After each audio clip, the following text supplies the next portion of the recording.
Tonight on CBC Vancouver News. We have taken the extra step of declaring a public health emergency in the province of British Columbia. Death toll rising. 3 more people killed by COVID-19 and a massive spike in new cases. Also, a difficult decision has been made to suspend K-12 learning in BC classrooms at this time.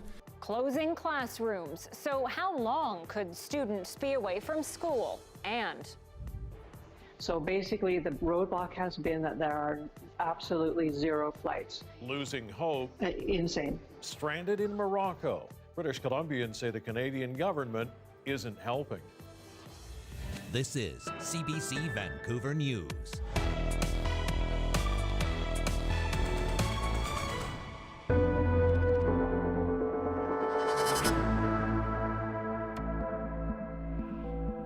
good evening. The COVID-19 situation in BC is worsening. 3 more people in our province have died from the virus, and there's been a significant spike in the number of cases. Tanya Fletcher is here live with the latest. Tanya, can you take us through the details of these new deaths?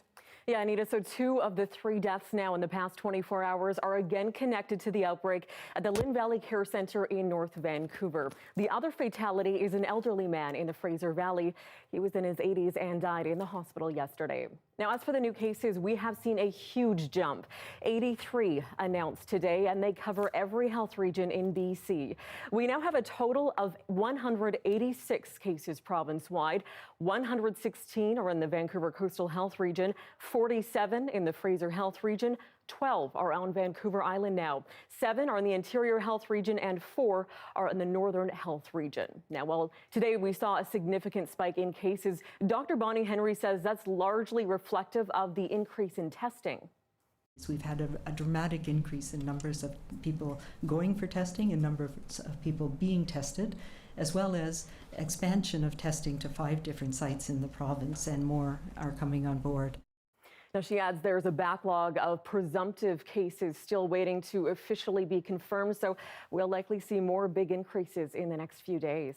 And Tanya, the province has also now declared a public health emergency. What does that actually mean? Well, essentially, it cuts through the red tape to fast-track emergency measures. Health Minister Adrian Dix says it gives the province specific expanded powers, primarily through Bonnie Henry as BC's top doctor.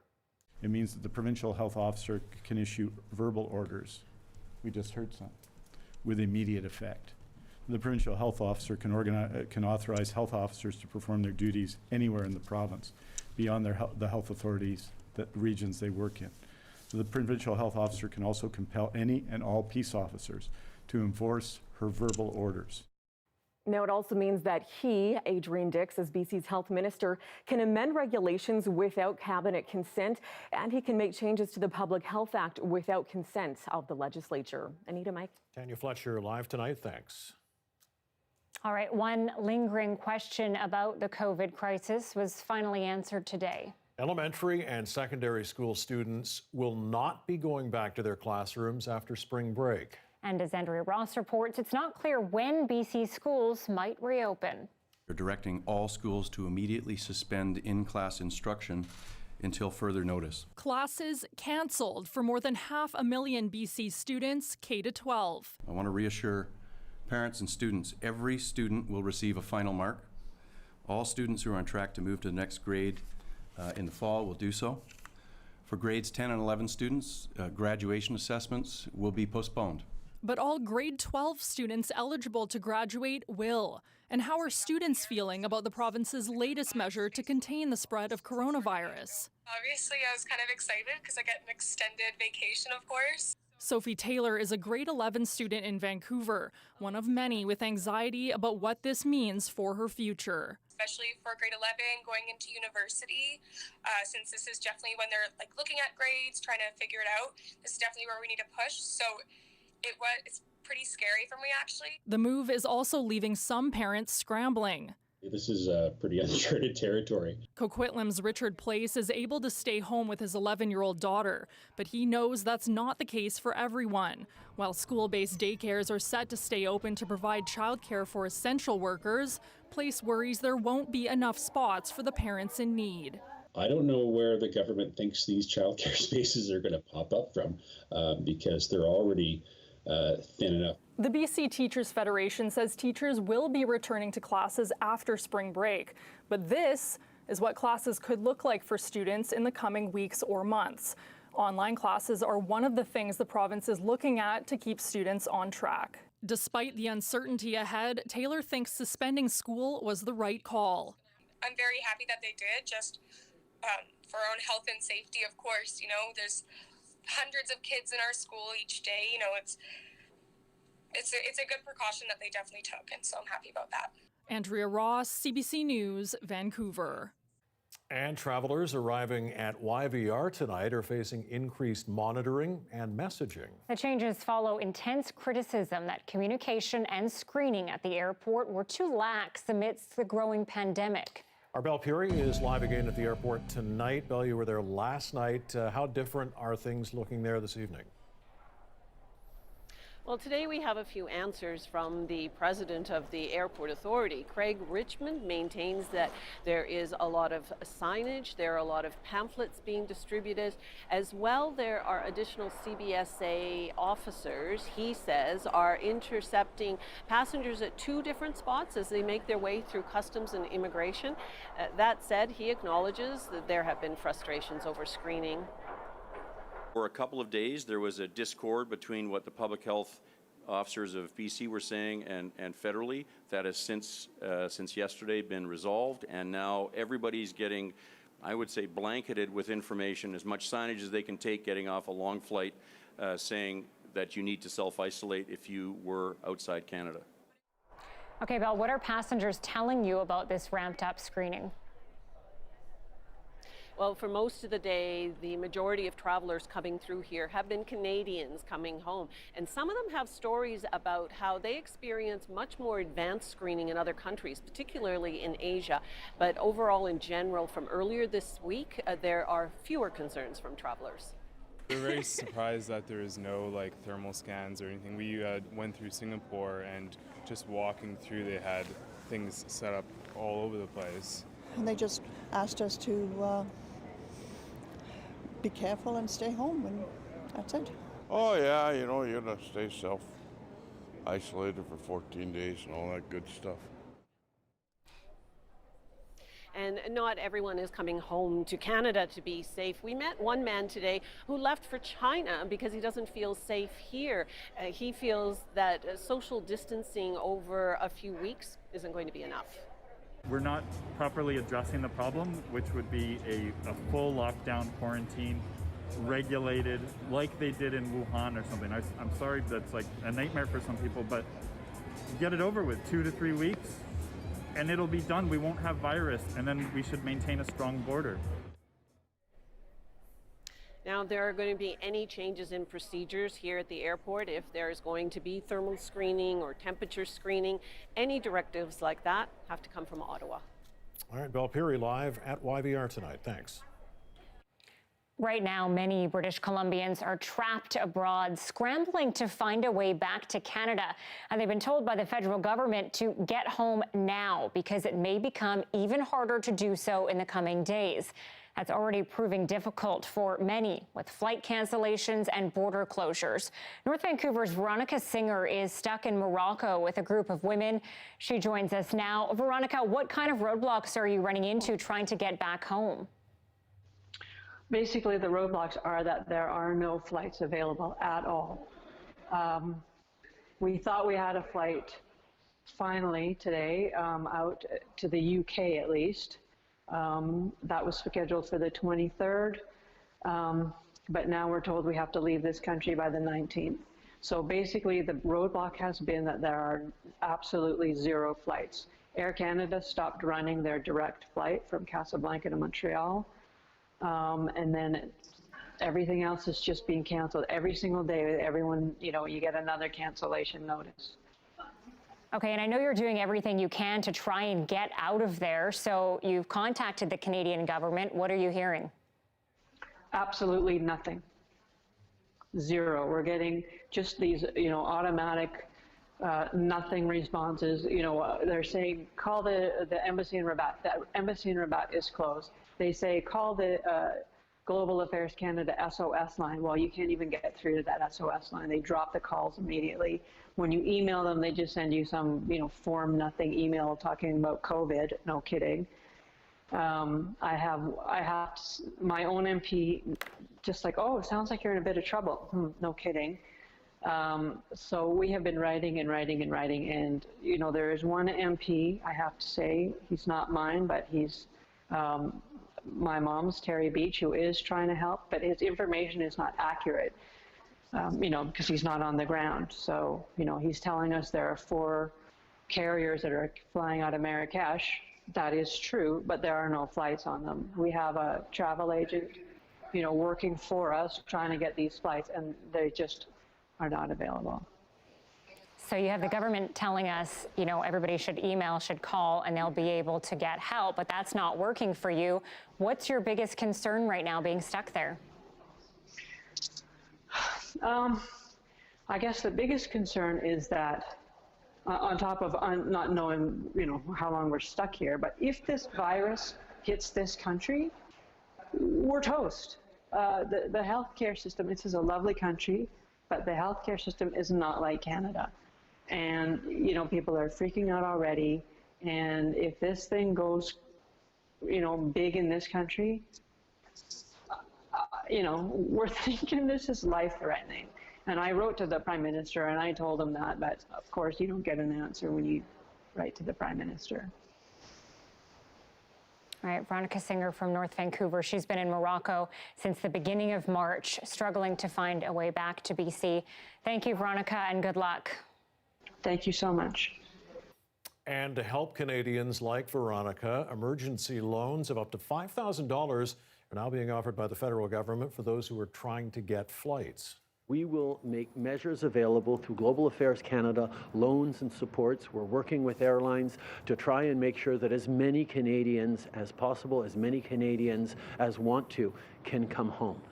About 3 million Canadians are living and working outside our borders at any given time. Trudeau says there are some who won't be able to return until this crisis is over. And the federal government is set to announce a massive aid package worth more than $25 billion to help Canadians and businesses get through the COVID-19 crisis. A government official tells CBC News the package will be delivered through existing safety net programs, including employment insurance and the Canada Child Benefit. The BC government has said it will also be announcing aid. Details will be made available once it's clear what the federal government is announcing. And the province has now ordered all bars and nightclubs in our province to be shut down. And in the city of Vancouver, restaurants as well, but just for today, St. Patrick's Day. The move is all in an effort to prevent the spread of the virus, but Leanne Young is finding out it's leaving restaurant owners searching for clarity about their future. Hi, sorry, you just been told that all restaurants have to close. A surprise to customers and to restaurant owners. An order for all restaurants and bars in Vancouver to close for the day, not just those in the downtown core. No one sent anything to us. We weren't aware of it. Dan Rodriguez was already going to close up. After 26 years, tomorrow was the start of an indefinite hiatus. Yesterday was still good business, and the day before was a good business, but you're putting everybody in jeopardy. Vancouver Coastal Health issued the expanded order just before 11 a.m. today. Some quickly got the message, but most didn't.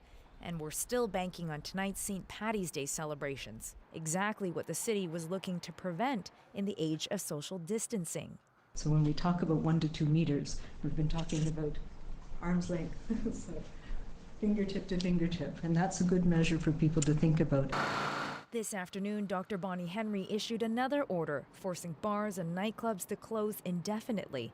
The future of restaurants, though, still in limbo. Everybody's coming to you asking, are we going to close? When do we close? Or what's happening? Or, nobody really knows. So you don't know if it's going to be tomorrow or going to be today. You're getting updates every hour, so make it easier if they just said, oh, everybody close. The sooner that we make this decision to close, the sooner that we can start getting actions on to breaks in rents, property tax, either deferrals or reductions, maybe a deferral of the minimum wage increase that's coming up later on this year. Amber Bruce shut down her popular Chinatown bar earlier this week, concern for employee safety and calls to stay at home. Staff are still being paid, but the sooner the government bites the bullet and shuts everyone down, the better off she thinks we'll all be. We're basically making the business owners responsible for the health of the community. Health concerns are primary for both our staff and the public, but economic concerns, we're also very aware of that, and we're trying to balance the two. As for what lies ahead, whether restaurants and bars could be closed indefinitely in this city, the mayor says he's talking to stakeholders about it and opinions are conflicted. An announcement is expected from the city tomorrow. Leanne Young, CBC News, Vancouver. The BC Centre for Disease Control is facing a critical shortage of swabs used to test for coronavirus. These specialized swabs are used to take sample from patients, and any shortage could impact the rate of testing. According to the World Health Organization, testing for the novel coronavirus is of critical importance. Today, BC Health Minister Adrian Dix confirmed that this is a problem. Health authorities will continue to search for more supplies or other options. I don't think we should really be focused on shortage of swabs, as this COVID-19 is now in the community. So we don't actually want people to necessarily get tested. We want them, if they have any symptoms, any respiratory symptoms, even mild cold-like symptoms, to stay home and self-isolate. BC has swabbed more than 6,000 individuals for the pathogen. That's as of March 13th. However, the Provincial Health Services Authority is assuring British Columbians there are enough swabs to test everyone who needs one. And we're going to be joined by Drs. Anita and Dr. Michael Curry in just a few minutes on this newscast. They're going to be answering your questions, so send them to us on Facebook or on YouTube, or you can even email or phone us. We'll get you all those numbers so you can get in touch with your questions. Okay, now we've all been asked to practice social distancing. We've been told it will help us protect us from COVID-19. Yeah, but how can you do it and still perform everyday tasks? Our Erica Johnson now on what it means to keep your distance. Hit up a major grocery store these days, they're crowded. When I first went in, I thought I'm in some sort of weird movie. It was just insanity, just like everybody's I've never seen anything like it. Everywhere we hear it, practice social distancing, but the message doesn't seem to be getting through. There's no social distancing going on right now in there at all. The lineups are back to back. To get some practical tips, we do some social distancing and FaceTime an infectious disease expert. His first tip, if you're in one of those crowded lineups, ask for space, like this. So excuse me, if you wouldn't mind stepping back by a meter or so, just so that we all have our own space. Thank you. He doesn't recommend meeting up for a drink or a bite to eat these days, and neither does the Mayor of Vancouver. I am asking all residents to think twice about whether they need to go out into public and visit bars and restaurants. How about when you're just out for a walk? No need to deke out of the way if someone's coming, says our expert. And so staying on the same side of the street as somebody else is a very, very small risk of transmitting an infection. With March break upon us, lots of kids are out of school. Still okay to let them play outside? Keeping them at home would probably be the recommendation at this point. But I understand that leaving the house every now and then and going to secluded parks is going to happen. The message from BC's top health officer, social distancing is hard, but necessary.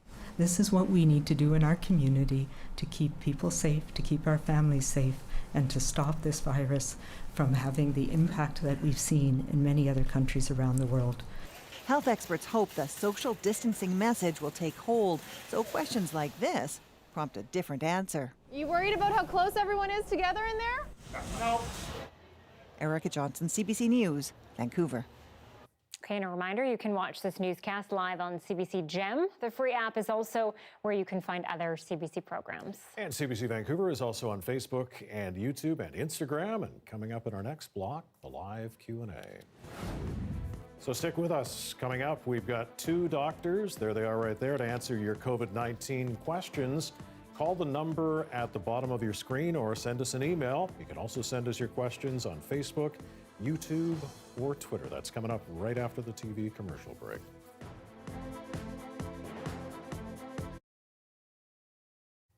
Welcome to those of you watching us on Facebook, YouTube, or CBC Gem. We do have more COVID stories for you during this break time. Yeah, people across the country are using social media to offer help during the COVID-19 pandemic, mostly to total strangers. The CBC's Tamina Aziz spoke to some people in Windsor, Ontario, who are doing just that. What's their message? Well, it's be kind and stay hopeful.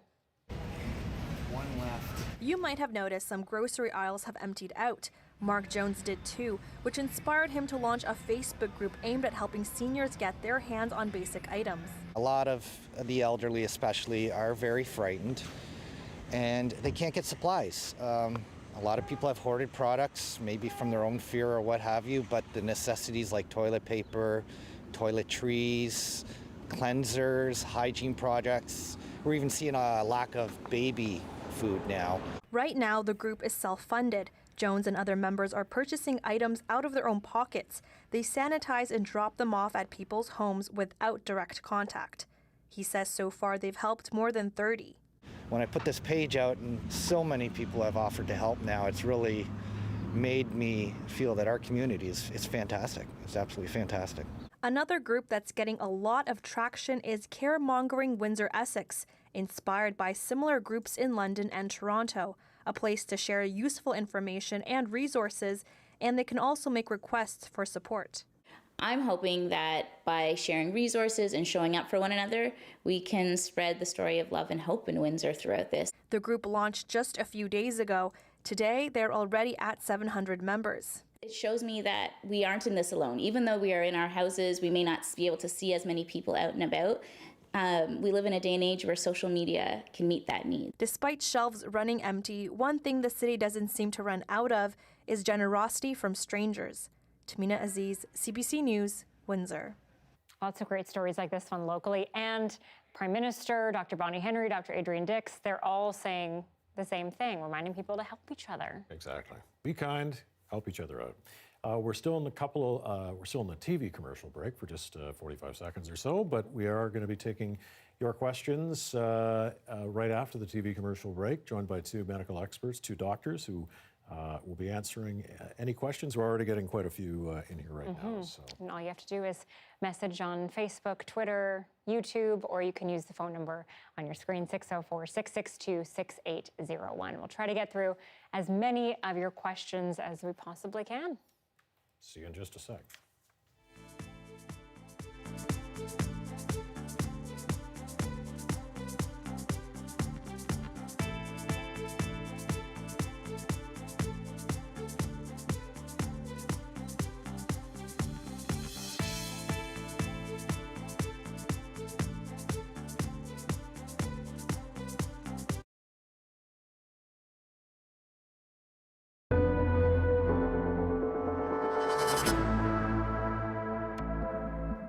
Welcome back. Right now, we are taking your questions about COVID-19. You can ask them by email, over the phone, contact us on Facebook, YouTube, or Twitter. Tonight's guests will try to answer as many as they can. And joining us now is Dr. Mariam Zainuddin, who is a family physician in West Vancouver, and Dr. Michael Curry, an emergency medicine physician. Dr. Zainuddin, maybe we can begin with you. We've had a lot of questions about this. Can you clarify what the symptoms of COVID-19 are and when someone should try to contact their family doctor or 811 about it? So the general symptoms that everybody's been talking about is the typical fever, cough, and shortness of breath. But as things are evolving, you can also have very mild symptoms where you can have just body aches, headaches. So it's not just that you have to have cough, fever, and a shortness of breath. Now, I highly recommend you contact your healthcare provider if you have symptoms where you can't really manage at home and you're feeling that shortness of breath and you're concerned about your health in general because of various other comorbidities you may have. Okay, and I don't know if this question is directed by me, at me by Karen on Facebook because I am pregnant. Karen on Facebook asks Dr. Curry, should pregnant women be working during these circumstances? I think it's a matter of trying to balance out the risk. And if you're in a publicly facing profession where you're dealing with people all the time, the risk is going to be a little bit higher.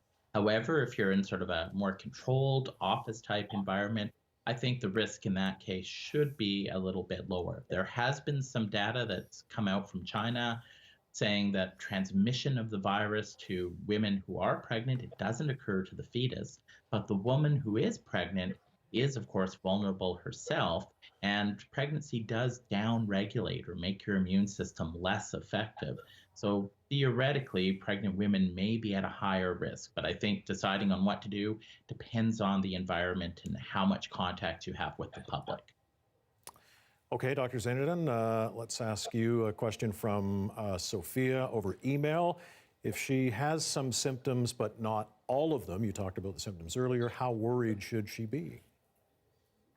Well, it depends. So what we're doing right now with the spread of this pandemic is that we're telling anybody, even with mild symptoms, to stay at home and self-isolate. So even if she has some of the symptoms and not the rest, as long as she's comfortable, as long as she can manage at home without needing medical assistance, then she should just self-isolate for the next 14 days. And that's really the recommendation across the board for us. The only time we're really concerned is you can't handle at home anymore, and your symptoms are getting to a point where you really need medical care. Dr. Curry, we had another question here asking if there are any permanent medical side effects from coronavirus. The answer is we don't know. This disease has only been around since the middle of December. And right now we're speculating as to what the long-term effects may be. Hopefully, like most respiratory infections, people make a complete recovery, but we just don't know enough to give you a solid answer on that. All right, and we'll just alternate back and forth with the both of you. Bobby Joe on Facebook is asking, is it safe to go grocery shopping now? Well, I think everybody needs groceries. So I would, yes, go and do your grocery shopping. It depends if you have been traveling or if you have any mild symptoms of any of the stuff that we talked about. I would self-isolate and hope that your community and your loved ones can do the grocery shopping for you. We just did grocery shopping for my mom and dad who are at home, and my sister who's quarantined from coming home from Spain. So we just have to help each other out. Okay, Dr. Curry, we get this question a lot. What is the difference between this flu, the coronavirus, and SARS and H1N1? So from a biological perspective, they're viruses in different families. So this virus is related to and very similar to the SARS virus. It is not part of the influenza virus family, but it causes symptoms very similar to the influenza virus. The big difference, though, seems to be the effect that it has on mortality. And we know that this virus is basically an order of magnitude more deadly than a flu virus. And so that's the big difference. Instead of dealing with a mortality rate of 0.02, 0.03%, we're looking at something that's probably at least 10 times, if not a bit more so than that, more deadly than an influenza virus. But the symptoms to most people will be very similar to an influenza infection. Okay, Alia over email is asking or saying, I'm not sick right now, but with this nice weather, is it okay to get outside and run on the trails in the mountains? 100%. I think we really need to give hope to the Canadians to how to actually keep their immunity up and, really try to go outside, really keep that mind of yours from stopping from, calming that mind down so you're not continuously in fear of this virus. So please go out in the mountain, pay attention to your senses. It'll be good for you. Good advice, especially with this sunny weather. We are going to take a very quick break. We will be back with both doctors to answer more of your questions after that break, so don't go anywhere and keep sending them in on Facebook, YouTube, Twitter, and the phone.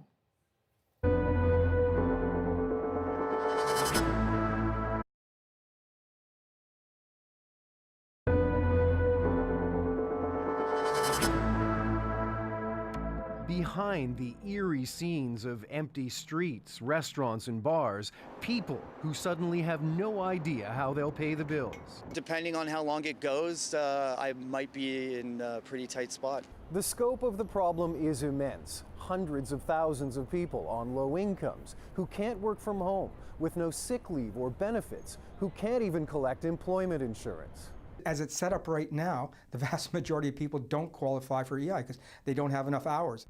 The government has already extended EI to those in quarantine who otherwise wouldn't qualify, and it's promising more help for healthy people as well. Tomorrow, we will be making another major announcement on economic actions to support Canadians as quickly as possible. What could that look like? France is giving shuttered businesses access to hundreds of millions of euros to make sure they don't go bankrupt. It's also suspending rent payments, taxes, even household bills.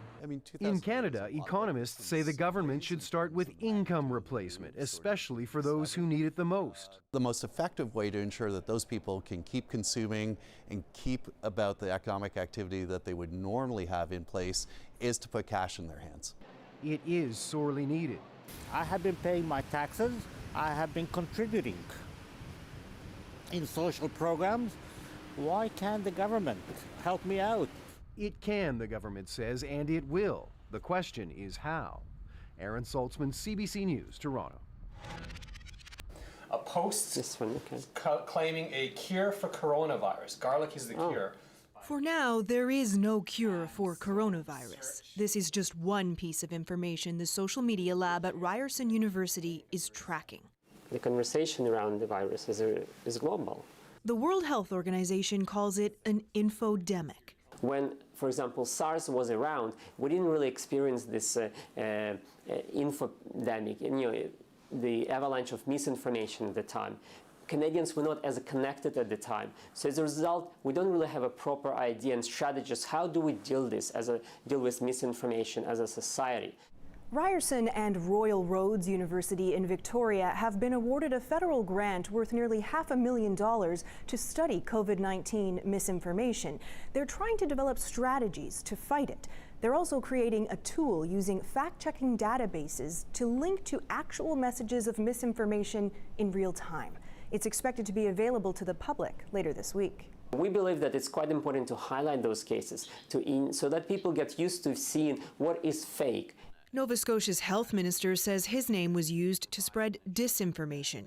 That means it was deliberate. They photoshopped the headers of a particular news organization and included the text. It would look like a social media post from a news outlet, but photoshopped, and that included text that was attributed to me as the health minister. The news organization quickly countered, saying the fake story that stated Cape Breton Island is in lockdown as a result of the coronavirus didn't come from that outlet and isn't true.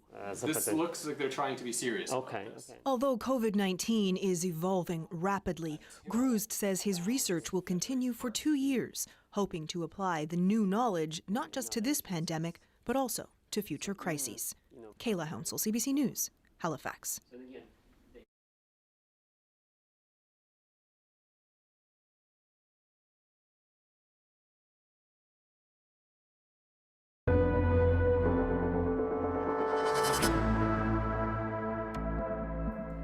Welcome back to our live Q&A. We're taking your COVID-19 questions tonight to the experts. You can ask over email, over the phone, or contact us on Facebook, YouTube, or Twitter. We'll try to answer as many questions as we can. We have a lot of them coming in, so thank you for all the questions. Joining us now is Dr. Miriam Zainuddin, a family physician in West Vancouver, and Dr. Michael Curry, who is an emergency medicine physician. Dr. Curry, this time let's begin with you. Audrey writing in to ask, is it true that Advil makes COVID-19 worse and kickstarts the virus into pneumonia? That's a very timely question. The WHO has just recommended that drugs in the non-steroidal anti-inflammatory class, which would include aspirin, ibuprofen, Motrin, Advil, not be used with COVID patients. This is because of some research coming out of France that suggests part of how these drugs work may actually make a certain substance in your body that facilitates the COVID infection a little bit worse. However, this is very preliminary data, and I think the WHO recommendation is being very conservative at this point in time. So we don't really know, but to be safe, we're saying to avoid taking ibuprofen with possible COVID symptoms. Yes, a lot of people talking about that today. Yeah, for sure. Okay, Rohan asks, why is Italy getting so many cases versus other countries? Why are things moving so rapidly in Italy? Sorry, can you repeat that question for me again? Yeah, Rohan asks, why are things moving so quickly in Italy? Why are they getting so many cases? So one of the great things we have in Canada is that we're seeing now everything almost at a 2020 because we've seen what's happened in the other countries. Unfortunately, what happened in the other countries, including Italy, is that they just didn't act fast enough. They did not have the social distancing in place. So the problem also with this particular virus is that people can walk around with mild symptoms and really not know that they have COVID, and the rate of transmission is pretty fast. So this is the reason why things have happened the way they've happened in Italy, and this is why we're trying to prevent this. Because in Canada, we're really not focusing too much necessarily just on screening for COVID. We're now saying socially distance yourself 1 to 2 meters at all times. Okay, Maureen emailing in, I am a psychotherapist torn between closing my office and keeping it open for those clients who are very, very anxious about all of this. Most have been through trauma histories. They're wanting to meet in person, even though I have offered video sessions. What direction might you give me?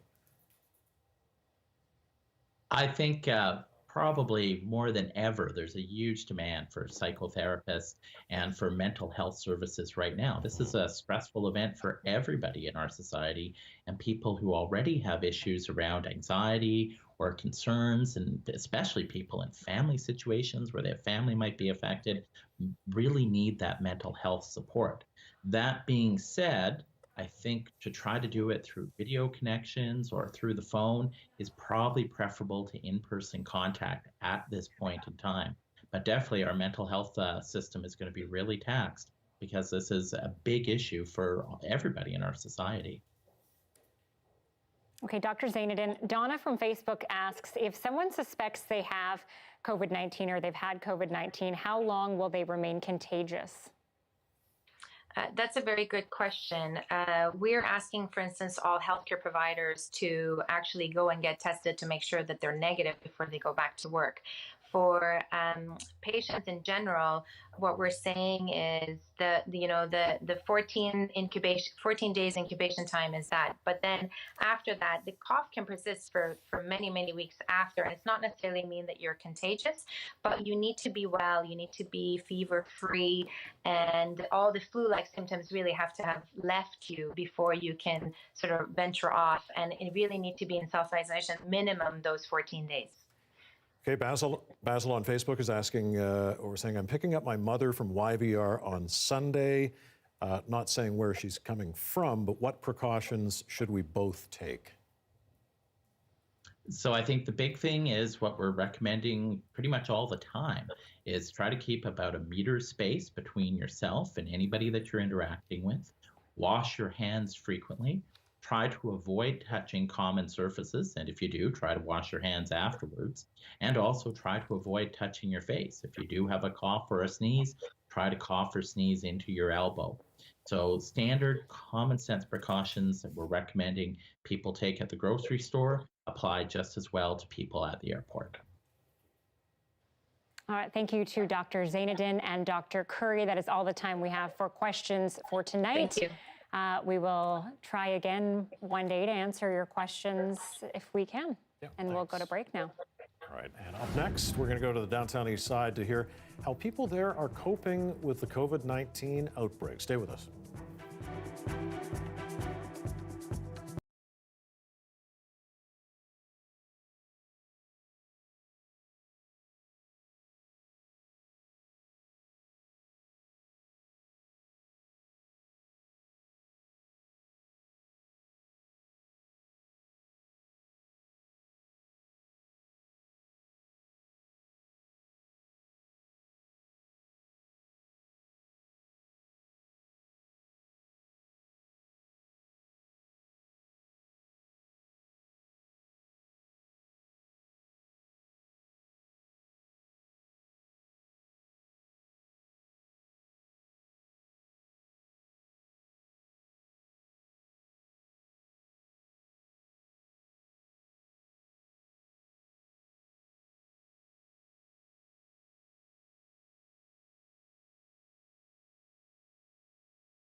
Communities everywhere are dealing with the threat of the pandemic, coronavirus, but in some places like Vancouver's downtown east side, the challenge and the threat seem especially daunting. Many people in that neighborhood live with underlying health issues, and as the CBC's Rafferty Baker reports, people often live day to day relying on support services. Oh, I'd never think of this. Something this big, you know? Little virus. Stan Tessman and his blind 17-year-old dog Sugar Bear rely on panhandling at the waterfront SkyTrain station to get by. I noticed over the weekend, it was almost like a ghost town. Not too many people out, and the people that were out kind of dance around us. Tessman says Sugar Bear gets his meals, but he says he hasn't eaten in a couple days. Soup lines are kind of shutting down, and we're the forgotten people.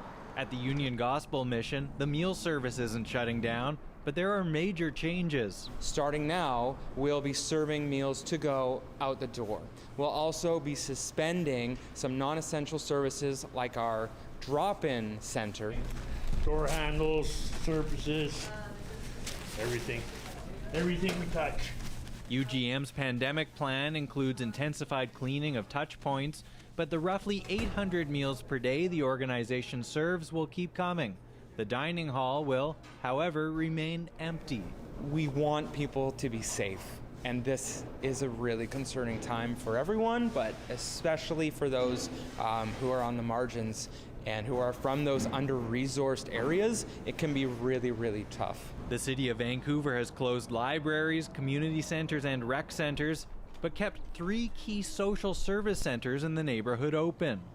The fear that a COVID-19 outbreak could ravage the community here is top of mind for many residents. People are freaking out because they just see empty stores. They know they can't take care of themselves if they get sick. They're terrified. Like, the panic mode has set in now.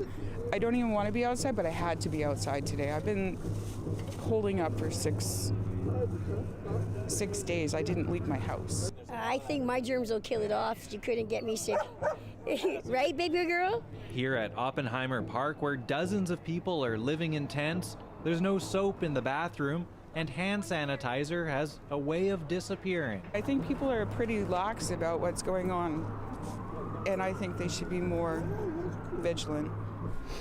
And for Tessman, there's a major concern of what the coronavirus could do to his community and him. I'm really worried because my health isn't good, and I'm worried if I get it, I might not survive. So, Rafferty Baker, CBC News, Vancouver. Well, another way health officials say we can protect ourselves is by social distancing, but you won't see people practicing that at grocery stores. We'll show you how shoppers can next.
Well, if there is one place where people don't seem to be social distancing, it is grocery stores.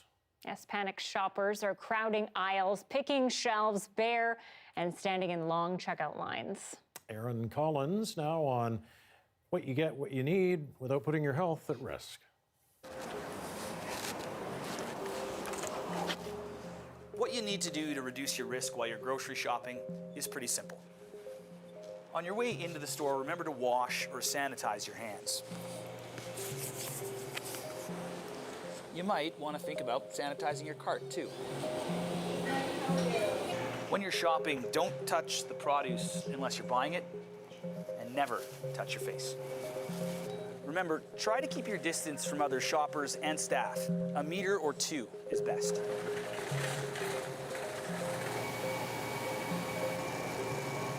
As far as where you shop, it doesn't really matter, but if you can, you might consider using delivery or order online and then just pick them up. As for who should be shopping, let's state the obvious first. If you're not feeling well, you shouldn't be here. Same thing if you're elderly or you have a compromised immune system. And if you are healthy enough to shop, maybe think about picking up a few things for those that you know that can't.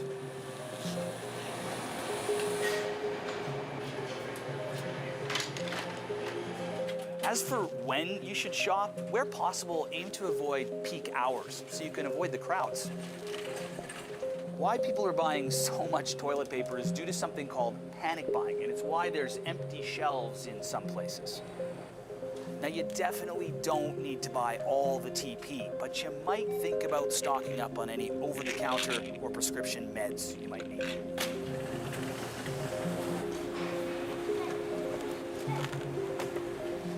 On top of food, it's a good idea to have enough cleansers and other supplies to last a couple weeks. Remember, keep your trips to the grocery store to an absolute minimum. And when you do get home, you might want to give your fruit and veg an extra good scrub. And on your way out, you got it, wash or sanitize your hands again. Aaron Collins, CBC News, Calgary. Well, spring is right around the corner, and that means the snowpack is melting up there. Up next, our meteorologist Brett Soderholm shows us how new technology is being brought in to provide more precise measurements on how much drinking water we'll have in the months ahead.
The weather update is brought to you by The Body Shop that always takes you back to your happy place. BC's favorite, Craftsman Collision, Air Miles, and Bigger Smiles.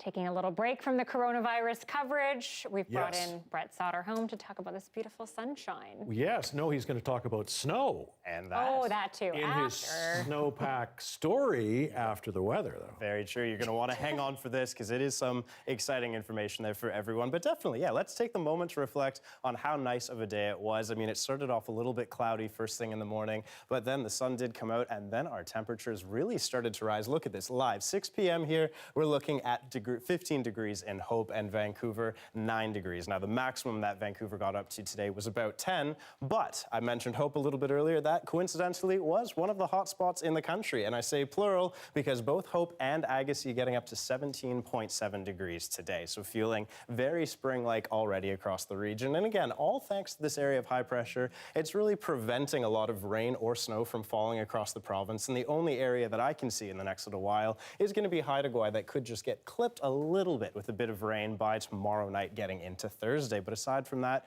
we are looking at predominantly sunny conditions all across the southern half of the province. And look at this, temperatures into the Fraser Valley Wednesday and Thursday could potentially be up to 16 degrees, and Vancouver as well not too far behind with temperatures into the teens. Now, the official start of spring is only a few days away. That's the vernal equinox, as it's called, 8:49 p.m. Pacific on Thursday. And at that point, we are going to have roughly the same amount of daylight as darkness in the day. And look at the overall 5-day forecast. I mean, as we go and wind up winter and we transition into spring, it'd be hard to find better weather, I think, anywhere. Lots of sunshine, temperatures into the double digits, and still, though, just a little bit chilly on the overnights, but I think we can live with that, right?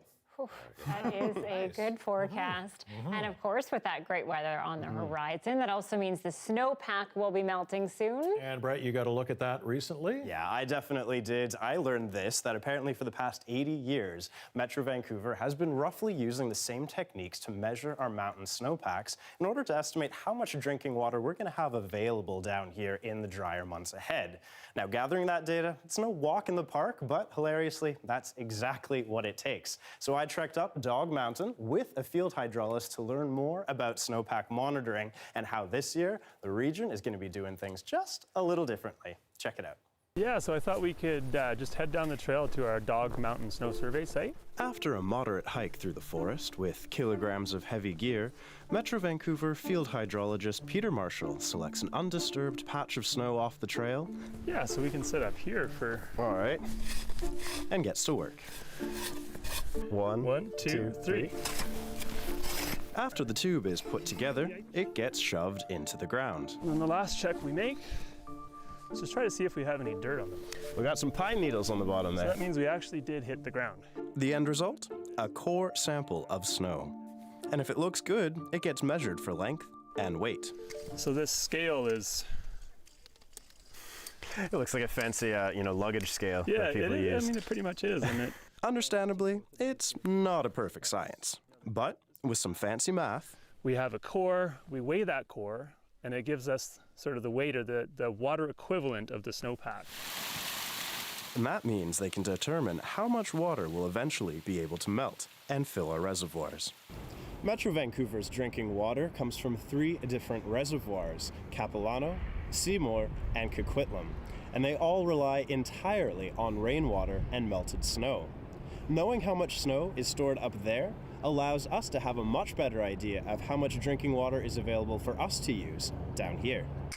But there are some downsides to this method. It is time consuming and it involves a lot of resources. And the margin for error is fairly large. Rough estimate could be off by 20, 30, 40%. Because the stakes are so high, the pressure is on to get it as accurate as possible. One solution? We're looking at remote sensing, so using both satellites, aircraft, and then even looking at using drones to get snow depth information across the topography. One of the most promising tools is something called LiDAR, an acronym that stands for Light Detection and Ranging. That's using aircraft or drones to basically send a signal of light down to the Earth's surface. These signals are sent over Metro Vancouver's watersheds twice.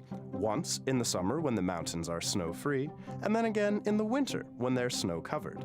Comparing the two results gives you a measurement of snow depth across the entire watershed. Of course, this assumes we can actually see the snowpack during our notoriously cloudy West Coast winters. If we could get 1, 2, or a handful of good clear sky days, then we're going to get really good information using this new technology. And that information will give us a much more accurate sense of how much or how little water will be available to us during the drier months ahead. And while utilizing better technology can certainly help prepare us for the season ahead, what about the season after that, or one decades from now? How do we prepare ourselves for a changing climate, one in which a healthy mountain snowpack is far from guaranteed? Despite our nickname as the Wet Coast, it can be hard to imagine a future where Metro Vancouver struggles to find enough water for its residents. But for UBC Professor Emeritus Hans Schreier, there's a worrying trend already taking place. The last 17, 18 years, we have had about a 20% reduction in precipitation between May and August. And this is really of concern because that is when we use most of the water. How much water? When you think of the water use in our region, in midsummer we use on average about 1.5 billion liters of water per day. Ultimately, that number may have to drop if we can't maintain a healthy snowpack, which is looking increasingly likely as our climate changes. Our climate is clearly showing that the early spring is warming up much faster than the rest of the year, which means the snow is going to melt earlier. With only a finite amount of water available to use in a given season, the simplest and cheapest solution is conservation. And while preliminary observations are looking promising for the summer of 2020, heading out today, we measured 3 meters of snow at this location, which is a little above historical average for this time of year. There's no guarantee what the next season will bring. Brett got to enjoy the snow up on the mountain. Yeah, for sure. But Brett, what are these numbers actually saying? Yeah, good point. Right now, across the entire province, on average, we're looking at about 110% of where our normal snowpacks would be. And when you consider the South Coast in general, we're actually just slightly above 100. So historically speaking, we're right where we should be, and this is going to bode pretty well for the summer ahead. So you can kind of tell based on how the ski season has been? Yeah, you're absolutely right, because we saw such a phenomenal amount of snow falling across our North Shore mountains. I mean, we've joked before, I've gotten up there myself before work, but all in all, things are looking good. Of course, it does come down to how much rain we're going to get over the next little while, and seeing as there's not much of that in the future, we'll hope it comes in a few weeks from now. Still going to be watering restrictions. You can count on it. You got it. There will be. Of course, there's always watering restrictions. That's it for our program tonight. You can always find us online, cbc.ca/BC. And Dan is here at 11 o'clock. Good night.